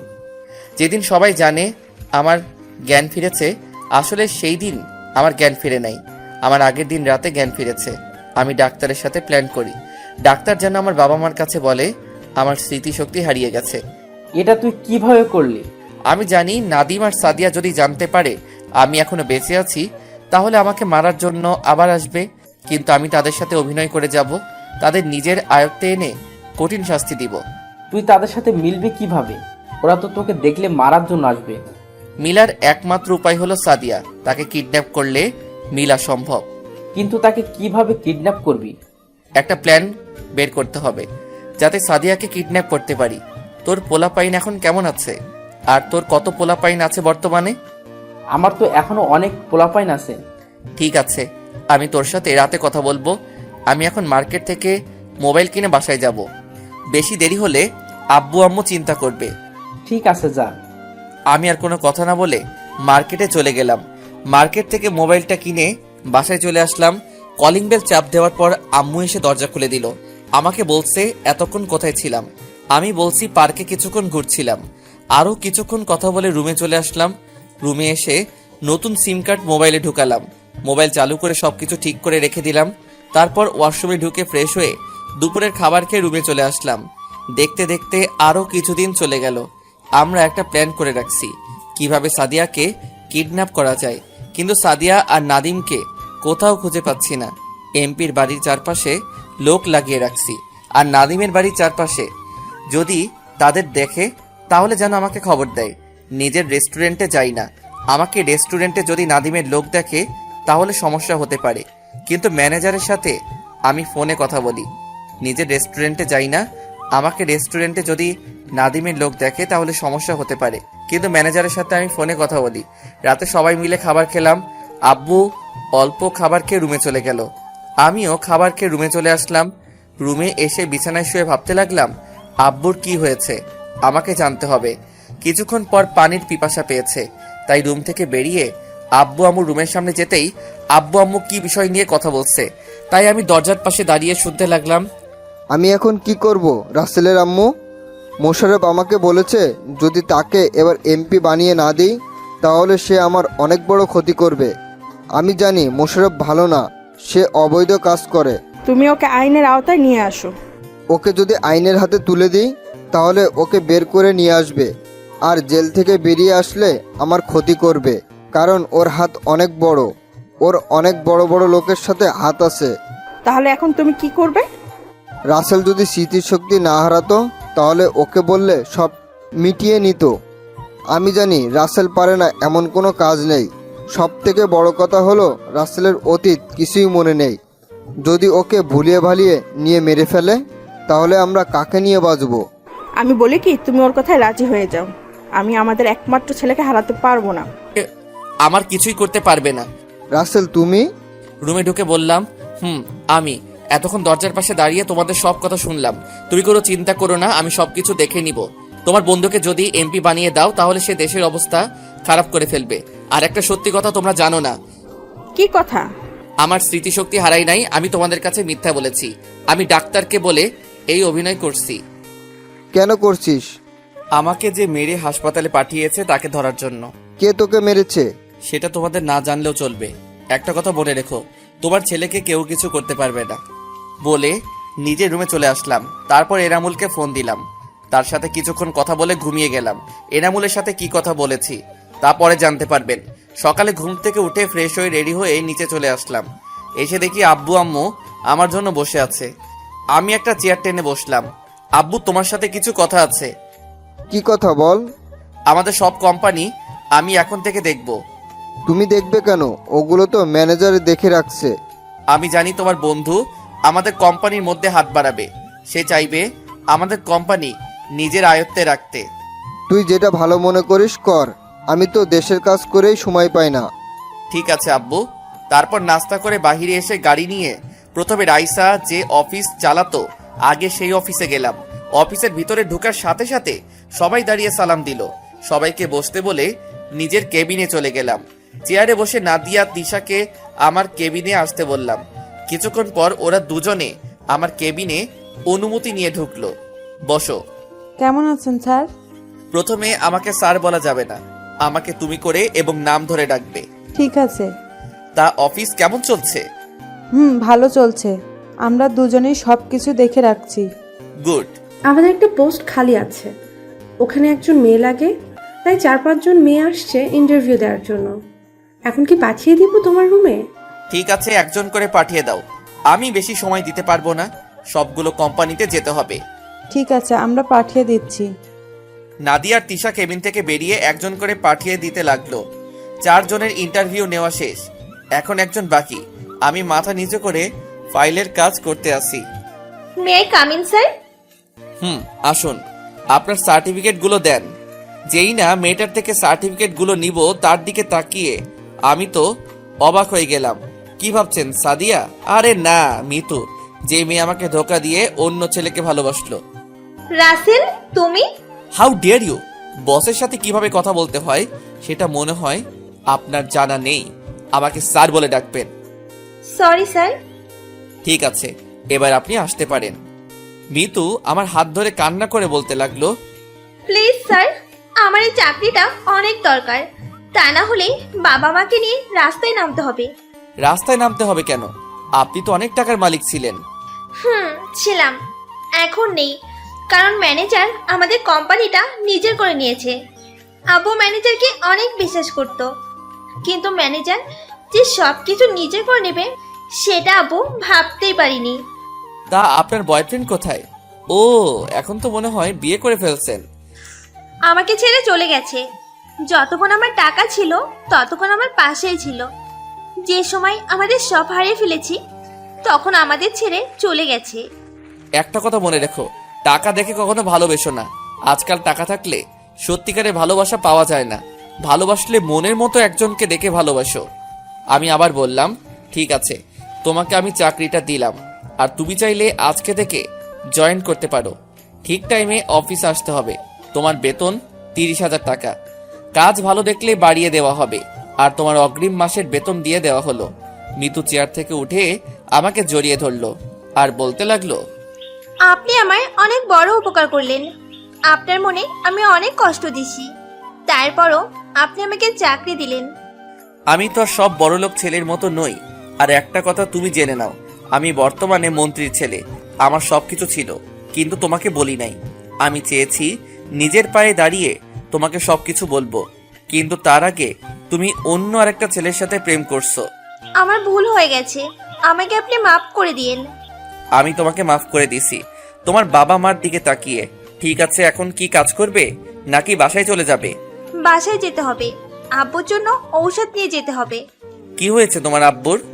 আব্বু অনেক অসুস্থ, ডাক্তার বলেছে দেশের বাইরে নিয়ে গেলে ভালো হয়ে যাবে, কিন্তু আমাদের দ্বারা সম্ভব না দেশের বাইরে নিয়ে চিকিৎসা করানো। আব্বুর মাথায় টিউমার ধরা পড়েছে। কত টাকা লাগবে তোমার বাবার চিকিৎসা করতে? ডাক্তার বলেছে 30 লাখ টাকা লাগবে। ঠিক আছে, আমি পরে তোমার সাথে কথা বলবো। আমাদের আরো কোম্পানি আছে, ওগুলো দেখে আসতে হবে। আমি এখন আসি। বলে অফিস থেকে বাহিরে এসে গাড়ি নিয়ে সবগুলো কোম্পানি ঘুরে বাসায় যেতে লাগলাম। হঠাৎ একটা জায়গায় চোখ পড়লো, সাদিয়ার মতো একটা মেয়ে আরো কিছু মেয়ের সাথে শপিং মলে ঢুকতেছে। আমি গাড়িটা শপিং মলের সামনে পার্কিং করে ভিতরে ঢুকালাম। পুরো শপিং মল খুঁজলাম, কিন্তু তাদেরকে দেখতে পেলাম না। আর তারপর শপিং মল থেকে বেরিয়ে এসে গাড়ির ভিতরে ঢোকার সাথে সাথে একটা গাড়ির ভিতরে ঢুকে আমার মাথার পিছন দিয়ে গুলি ধরলো। কোনো কথা বলবি না, সোজা গাড়ি চালা। কে আপনি, আর আমার মাথায় গুলি ধরছেন কেন? সেটা কিছুক্ষণ পর জানতে পারবি। এখন আমি যেদিকে যেতে বলবো তুমি সেই দিকে যাবে। আমি আর কোনো কথা না বলে তার কথা মতো গাড়ি চালাতে লাগলাম। আমি এক হাতে মোবাইল নিতে গেলে মেয়েটা বলল, মোবাইল হাতে নেওয়া যাবে না, তা না হলে গুলি করে দেব। মোবাইল হাতে না নিয়ে গাড়ি চালাতে লাগলাম। কিছুক্ষণ পর একটা পুরনো বাড়ির সামনে চলে আসলাম। তারপর আমাকে গাড়ি থেকে নামতে বলল। হঠাৎ মেয়েটা আমাকে জড়িয়ে ধরে কান্না করে দিল। আমি তাকে ঘুরিয়ে তার চেহারা দেখে পুরো অবাক হয়ে গেলাম। জীবন তোমার সুন্দর হবে আমায় ভালোবাসলে, অনেক সুখে থাকবে তুমি আমার কাছে থাকলে, রাখবো তোমায় বুকের ভেতর অনেক যত্ন করে, আমার মতো কেউ পাবে না ভালোবাসতে তোরে। তোমার ঠোঁটের হাসি আমি হারাতে দিব না, তুমি শুধু আমার কথাই একবার বলো হ্যাঁ। ভালোবাসা পরিমাপের একক হলো বিশ্বাস। একে অপরের প্রতি যত বেশি বিশ্বাস থাকবে তাদের ভালোবাসার পাল্লা তত ভারী হবে। হঠাৎ মেয়েটা আমাকে জড়িয়ে ধরে কান্না করে দিল। আমি তাকে ঘুরিয়ে তার চেহারা দেখে পুরো অবাক হয়ে গেলাম। ঠিকই ধরেছেন, সাদিয়া। আমি সাদিয়াকে ছেড়ে বললাম, আপনি কে, আর আমাকে জড়িয়ে ধরেছেন কেন? রাসেল, আমি তোমার সাথে ইচ্ছে করে এরকম করি নাই, প্লিজ তুমি আমাকে ক্ষমা করে দাও। আপনি আমার নাম জানলেন কিভাবে, আর আপনি কি করেছেন? তুমি সত্যি আমাকে চিনতে পারছো না? আমি তোমার সাদিয়া, আর তোমার ভালোবাসা। আমি তো আপনাকে চিনি না। আমি অ্যানামলের সাথে কথা বলেছি, সে আমাকে বলছে তুমি নাকি স্মৃতিশক্তি হারিয়ে ফেলেছো। তারপরেও আমি তোমাকে সত্যি কথা বলবো। কি সত্যি কথা? নাদিমকে আমি আগে থেকেই দেখতে পারতাম না, কারণ নাদিম ছেলেটা ভালো না। শুধুমাত্র মামাতো ভাই বলে তার সাথে কথা বলছি। তো সত্যিটা কি সেটা খুলে বলুন। তোমাকে প্রথম যেদিন তোমার জন্মদিনে দেখি সেদিন তোমাকে আমার ভালো লাগে, তাই নিজেই তোমার সাথে কথা বলছি। আস্তে আস্তে তোমাকে ভালোবেসে ফেলেছি। তুমি আমাকে প্রপোজ করলে, আমি অনেক খুশি হয়েছি। আমাদের রিলেশনের পর নাদিম বাংলাদেশে আসে। সে জেনে গেছে তোমার সাথে আমার রিলেশন আছে। তখন সে আমার ওয়াশরুমে ক্যামেরা ফিটিং করে, আমার গোসলের ভিডিও করে। তারপর আমাকে ভিডিও দেখিয়ে বলে আমি যদি তোমাকে তার হাতে তুলে না দিই তাহলে আমার গোসল করা ভিডিও নেটে ছেড়ে দেবে। তুমি তো জানো আমার বাবা একজন এমপি। যদি তার মেয়ের এমন কিছু নেটে দেখে মানুষ, তাহলে আব্বু পরিবেশে মুখ দেখাতে পারবে না। তাই নিজের ইজ্জত আর বাবার সম্মানের কথা চিন্তা করে নাদিমের কথায় রাজি হয়ে গেলাম। ওই দিন তোমাকে আমি গুলি করি নাই, গুলি করেছে নাদিম। তোমাকে মেরে বাসায় গিয়ে অনেক কান্না করছি। নিজের চোখের সামনে তোমার মরণ দেখে আমি অনেক কষ্ট পেয়েছি। কিছুদিন পর নাদিম জানতে পারলো তুমি বেঁচে গেছো। তাই নাদিম এতদিন একটা পুরনো বাড়ির ভেতরে আমাকে আটকে রেখেছে। নাদিম বাইরে বের হতো না। আজকে সকালে নাদিম আমার রুমে ঢুকে ওয়াশরুমে ঢোকে ফ্রেশ হতে। ওয়াশরুমে ঢোকার আগে তার মোবাইল এবং রুমের চাবি আমার বিছানায় রেখে গেছে। আমি চাবিগুলো হাতে নিয়ে দেখি 2টা চাবি। তারপর একটা খুলে নিজের কাছে রেখে দিলাম। নাদিম ওয়াশরুম থেকে বেরিয়ে চাবি আর মোবাইল নিয়ে বাসা থেকে বেরিয়ে গেছে। তারপর আমি নিজের কাছে চাবিটা দিয়ে রুমের দরজা খুলে বাইরে এসে দেখি আশেপাশে কেউ নেই। আপনারা হয়তো বলবেন 2টা চাবি থেকে একটা রেখে দিলাম, নাদিম দেখলো না। আসলে একই তালায় 2টা চাবি ছিল, আরও অনেক চাবি ছিল সাথে, তাই নাদিম বলতে পারলো না। বাসা থেকে বেরিয়ে এসে নিজের বাড়িতে যেতেছিলাম। আমি নিজের মুখটা ঢেকে যাচ্ছিলাম। হঠাৎ রাস্তার পাশে দেখি এনামুল দাঁড়িয়ে আছে। তার কাছে গিয়ে তোমার কথা জিজ্ঞাসা করলাম এবং আমার সাথে কি হয়েছে সব খুলে বলছি। তারপর সে বলল তুমি নাকি আজকে অফিসে গেছো, তাই তোমার অফিসের সামনে যেতে লাগলাম। হঠাৎ দেখি তুমি গাড়ির ভেতর থেকে আমার দিকে তাকিয়ে আছো। তাই আমি কিছু মেয়ের ভেতরে ঢুকে শপিং মলের ভেতরে ঢুকে গেলাম। যখন দেখলাম তুমি গাড়ি দাঁড় করিয়ে ভেতরে আসতে লাগলে, তখন আমি শপিং মলের ভেতরে একটা দোকানে লুকিয়ে থাকলাম। যখন তুমি সামনে চলে গেলে, তখন আমি শপিং মল থেকে বেরিয়ে একটা খেলনা পিস্তল নিয়ে তোমার গাড়ির পাশে লুকিয়েছিলাম। তারপর কি হলো তুমি তো জানো। নাদিম এখন কোথায় আছে সেটা তুমি জানো? আমি জানতে পারলাম নাদিম অবৈধ ব্যবসা করে এবং আমেরিকা তার এক বন্ধু আছে। তার নাম জানো কি? ও মনে পড়ছে, ওর নাম আকাশ। আকাশের বাবা বাংলাদেশে থেকে সব কিছু করে, আর তারা দুইজনে আমেরিকা পাচার করে। বুঝতে পারছি। তোমাকে একটা কথা বলি, আমার কিছুই হয় নাই। আমি মনে করছি তোমার সাথে অভিনয় করে নাদিমকে ধরবো। কি তুমি সত্যি বলছো? সত্যি বলছি। আর নাদিম যখন মোবাইলটা তোমার পাশে রেখে ওয়াশরুমে গেছে, তখন তুমি তার মোবাইল থেকে ভিডিওটা ডিলিট করে দিলে না কেন? তার মোবাইল লক ছিল। নাদিমকে এখন কোথায় পাওয়া যাবে সেটা তুমি বলতে পারবে? সেটা বলতে পারবো না, তবে নাদিম তার লোকের সাথে কথা বলতে শুনছি। এই জায়গাটার কথা বেশি বলে। ও, এখন তুমি কোথায় যাবে? আমি তো এখন বাসায় যেতে পারবো না, যদি নাদিমের লোক আমাকে দেখে ফেলে। সমস্যা নেই, তুমি এখন থেকে আমাদের বাড়িতে থাকবে। আর নাদিমকে কিভাবে ধরা যায় সেটার প্ল্যান করতে হবে। ওকে আমি ছাড়বো না। তারপর সাদিয়াকে নিয়ে বাসায় চলে আসলাম। বাসায় এসে কলিং বেল চাপ দিলাম। আম্মু এসে দরজা খুলে দিল। আমার সাথে সাদিয়াকে দেখে বলল, মেয়েটা কে রাসেল? আম্মু, ওর নাম সাদিয়া, আর আমি ওকে ভালোবাসি। খুব সুন্দর মেয়েটা, আমার অনেক পছন্দ হয়েছে। তোমার বাসা কোথায়? জি আন্টি, আমার বাসা এখানে। আমি বর্তমান এমপির মেয়ে। কি, তুমি এমপির মেয়ে? আসো ভিতরে আসো। ভিতরে ঢুকে আম্মুকে সব খুলে বললাম। তুমি কোনো চিন্তা করো না মা, রাসেল সব ঠিক করে ফেলবে। তোমার যতদিন মন চায় থাকবে। ঠিক আছে আন্টি। আন্টি কাকে বলছো? এখন থেকে আম্মু বলে ডাকবে। রাসেল সাদিয়াকে তোর পাশের রুমে নিয়ে যা। ওকে আম্মু। তারপর সাদিয়াকে নিয়ে আমার পাশের রুমে নিয়ে গেলাম। আজ থেকে তুমি এই রুমে থাকবে। রাসেল, আমার মনে হয় তুমি এখনো আমাকে ক্ষমা করো নাই। তোমার উপর রাগ হচ্ছে, তুমি আমাকে সব খুলে বললে না কেন? আমি ভয়ে কিছু বলতে পারি নাই। ঠিক আছে, আমি তোমাকে ক্ষমা করে দিচ্ছি। এখন ফ্রেশ হয়ে আসো। ঠিক আছে। আমি আমার রুমে চলে আসলাম। রুমে এসে এনামুলকে ফোন দিলাম। তার সাথে কিছু কথা বলে ওয়াশরুমে ঢুকে ফ্রেশ হয়ে সাদিয়ার রুমে গেলাম। রুমে ঢুকে সাদিয়ার দিকে তাকিয়ে দেখি গোসল করে তোয়ালে পেঁচিয়ে আছে শরীরে। সাদিয়াকে এভাবে দেখে চোখ ফিরাতে পারছি না। সাদা ধবধবে দেহটা। আমাকে এভাবে তাকিয়ে থাকতে দেখে সাদিয়া বলল, এভাবে তাকিয়ে কি দেখো? তোমাকে দেখি, ইচ্ছে করছে তোমাকে জড়িয়ে ধরে কিস করি। তোমাকে কেউ ধরে রাখছে? তুমি চাইলে করতে পারো। বিয়ের আগে আমি কিছু করতে চাই না। আর তুমি এভাবে দাঁড়িয়ে আছো কেন? শরীরটা কেমন খারাপ লাগছে, তাই গোসল করে ফেললাম। কিন্তু এখানে তো আমার জামা কাপড় নেই, কাউকে ডাকতে পারছি না। তুমি যে রুমে আছো এটা রাইসার রুম। আলমারিতে রাইসার জামা আছে, ওখান থেকে একটা জামা গায়ে দাও। ঠিক আছে। ওকে, তুমি জামা গায়ে দিয়ে নিচে আসো, আব্বু বাসায় আসছে। হুম। আমি আর কোনো কথা না বলে নিচে চলে আসলাম। নিচে এসে দেখি আব্বু আম্মু খাবার টেবিলে বসে আছে। আমাকে একা দেখে আম্মু বলল, কে তুই একা কেন? সাদিয়া মা কোথায়? আসতেছে। সাদিয়াকে? আসলে দেখতে পাবে। কিছুক্ষণ পর সাদিয়া নিচে আসলো, এসে আমার পাশে একটা চেয়ার টেনে বসলো। সাদিয়াকে দেখে আব্বু বলল, তুমি এমপি রফিকুলের মেয়ে না? জি আঙ্কেল। আঙ্কেল কি বাবা বলে ডাকবে? বাবা বলে ডাকবে মানে? রাসেল আর সাদিয়া দুজন দুজনকে ভালোবাসে, কিন্তু সাদিয়ার একটা সমস্যার কারণে এই বাসা কিছুদিন থাকবে। কি সমস্যা? এখন খাবার খাও, আমি তোমাকে রুমে গেলে সব খুলে বলবো। তারপর সবাই খাবার খেতে লাগলাম। আম্মু সাদিয়াকে নিজের হাতে খাইয়ে দিতে লাগলো। সাদিয়া খাচ্ছে আর কান্না করছে। কি হয়েছে মা, তুমি কান্না করছো কেন? আম্মুর কথা ভীষণ মনে পড়ছে। কান্না করো না, সব ঠিক হয়ে যাবে।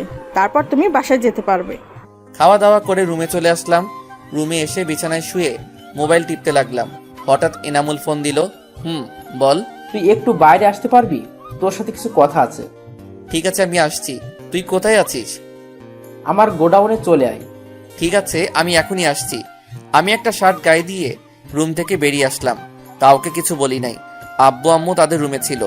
বাহিরে এসে গাড়ি নিয়ে সোজা এনামুলের গোডাউনে চলে গেলাম। আমাকে দেখে এনামুল বলল, এসেছিস? বল, কেন ডেকেছিস? ও ডাকে নাই, ডেকে এনেছি আমরা।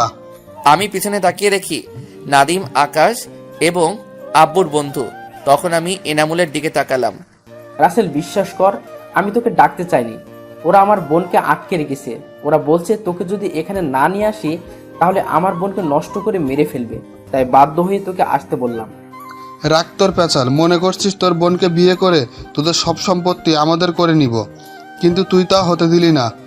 তাই আজকে তোর বোনের জামাই মানে তোর বন্ধুকে মেরে তোর বোনকে বিয়ে করব, আর তুই তাকিয়ে তাকিয়ে দেখবি। তোরা ওদের কিছুই করতে পারবি না। আমি তোদের কাউকে ছাড়বো না। বাবা আকাশ, ওর দেখি সহ্য হচ্ছে না, বৌমাকে নিয়ে আয়। ঠিক বলেছ আব্বু। ওই তোরা আমার জান পাখিকে নিয়ে আয়। কিছুক্ষণ পর দেখি কিছু লোক রাইসা আর রাফিকে নিয়ে আসলো। রাফির হাত বেঁধে রাখছে। রাইসা আমাকে দেখে বলল, ভাইয়া, এই শয়তানদের হাত থেকে আমাদের বাঁচাও। তোর ভাই কিছুই করতে পারবে না, সে শুধু তাকিয়ে তাকিয়ে দেখবে। কুত্তার বাচ্চা, আমি তোদের কাউকে ছাড়বো না বলে যেই না তাদের কাছে যাব, তাদের লোক আমাকে ধরে ফেললো। আকাশ, আগে ওর জামাইটাকে মেরে ফেল, তারপর বিয়ের পর ওর ভাইকে মেরে ফেলবো। আকাশ যেই না রাফিকে গুলি করবে, সেই সময় চারপাশ থেকে গোলাগুলি শুরু হয়ে গেল। তাদের লোক আমাকে ছেড়ে দিয়ে গোলাগুলি করতে লাগলো। আমি দৌড়ে গিয়ে রাফির হাত খুলে দিয়ে তাদের একটু আড়ালে নিয়ে গেলাম। আপনারা হয়তো ভাবছেন এরা কারা? এরা সবাই হলো আব্বুর লোক। আমি বাসা থেকে বেরিয়ে আসার সময় তাদেরকে বলে আসলাম আমি যাওয়ার 30 মিনিট পর আমার মোবাইলের লোকেশন দেখে যাওয়ার জন্য, কারণ আমি জানি এনামুল আমাকে রাতে ডাকে না। তার যত জরুরি কথা হোক না কেন, সে আমাকে রাতে না ডেকে ফোনে বলে দেয়। আমি বুঝতে পারছি এখানে কোনো কিছু হয়েছে, তাই আমাকে যেতে বলেছে। তাই আমি সব বডিগার্ডকে বলে এসেছি তারা যেন আমার মোবাইলে লোকেশন দেখে যায়। আমি যাওয়ার সময় মোবাইলে লোকেশন চালু করে রেখেছি। তো যাই হোক, হঠাৎ একটা গুলি এসে আমার বুকে লাগলো। আমি মাটিতে শুয়ে পড়লাম, চোখ ঝাপসা হয়ে আসছে। তারপর আর কিছুই মনে নেই। এদিকে আমার বুকে গুলি লাগতে দেখে রাইসা আমাকে জড়িয়ে ধরে কান্না করে দিল। এনামুল রাফিকে বলল আমাকে হাসপাতালে নিয়ে যেতে। তারা এদিকটা দেখছে। রাফি আমাকে কাঁধে করে নিয়ে বাহিরে এসে গাড়ি নিয়ে হাসপাতালে নিয়ে আসলো। রাফি আমাকে কাঁধে নেওয়ার পর বডিগার্ড তাদের সেভ করে বাহিরে নিয়ে আসলো। হাসপাতালে নিয়ে আসার পর ডাক্তার আমাকে অপারেশন রুমে নিয়ে গেল। রাইসা বাড়িতে ফোন দিয়ে বলল হাসপাতালে আসার জন্য। আমার বুকে গুলি লেগেছে। আব্বু আম্মু আর সাদিয়া এটা শুনে তারা 1 মিনিট দেরি না করে হাসপাতালে চলে আসলো। আব্বু আম্মু সাদিয়া রাইসা সবাই কান্না করতে লাগলো। ডাক্তার আমাকে দেখে বাহিরে গেল। ডাক্তার বাহিরে গিয়ে সাদিয়াকে বলল, আপনি এখানে? ডাক্তার, আমার রাসেলের কি হয়েছে? আপনার রাসেল মানে? ও আমার ভালোবাসা। আপনি জানেন এই রাসেল একদিন আপনাকে রক্ত দিয়ে বাঁচিয়েছে? তার মানে রাসেল আমাকে রক্ত দিয়ে বাঁচিয়েছে? এখন ওর জন্য রক্ত লাগবে। জরুরিভাবে 2 ব্যাগ রক্তের ব্যবস্থা করেন। রাসেল এর শরীর থেকে প্রচুর রক্ত বের হয়ে গেছে। রক্ত না দিতে পারলে তাকে বাঁচানো যাবে না। রাসেল যেহেতু আমাকে রক্ত দিয়েছে, তাহলে আমার রক্ত আর রাসেলের রক্তের গ্রুপ এক। আপনি আমার শরীর থেকে রক্ত নিন ডাক্তার, তারপর ওকে বাঁচান। ঠিক আছে, আপনি আমার সাথে আসুন। ডাক্তারের সাথে সাদিয়া ভিতরে এসে আমাকে 2 ব্যাগ রক্ত দিল। তারপর ডাক্তার অপারেশন শুরু করলো। আমার বুক থেকে গুলি বের করলো। অপারেশন শেষ করে ডাক্তার বাহিরে গিয়ে বলল, চিন্তার কোনো কারণ নেই, অপারেশন সাকসেসফুল। 2-3 ঘন্টা পর জ্ঞান ফিরে আসবে। ডাক্তার এই কথা বলে চলে গেল। দেখতে দেখতে 2 ঘন্টা পর আমার জ্ঞান ফিরল। আমি চারপাশে তাকিয়ে দেখি আমি হাসপাতালে আছি। একজন নার্স আমাকে চোখ খুলতে দেখে বাহিরে চলে গেল। কিছুক্ষণ পর দেখি আব্বু আম্মু সাদিয়া আর রাফি রাইসা রুমে আসলো। আম্মু আব্বু রাফি রাইসা আমার সাথে কিছুক্ষণ কথা বলে বাহিরে চলে গেল। শুধু সাদিয়া রয়ে গেল। সাদিয়া আমাকে জড়িয়ে ধরে কান্না করে দিল। এই পাগলি, কান্না করো কেন? যদি তোমার কিছু হতো তাহলে আমি কাকে নিয়ে বাঁচতাম? আমার তো কিছু হয় নাই। আল্লাহ চায় না তোমার কাছ থেকে আলাদা করতে। হঠাৎ এনামুল কেবিনে ঢুকলো। কিরে, এখন তোর কি অবস্থা? মোটামুটি ভালো। ওই দিকের খবর কি?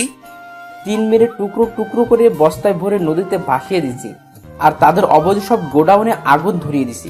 ঠিক করছিস। আমাদের লোকের কিছু হয়েছে? কেউ মারা যায় নাই, 4-5 জন আহত হয়েছে। আর এই নিয়ে নাদিমের মোবাইল, ওদের মোবাইল ভেঙে ফেলেছি। শুধু নাদিমের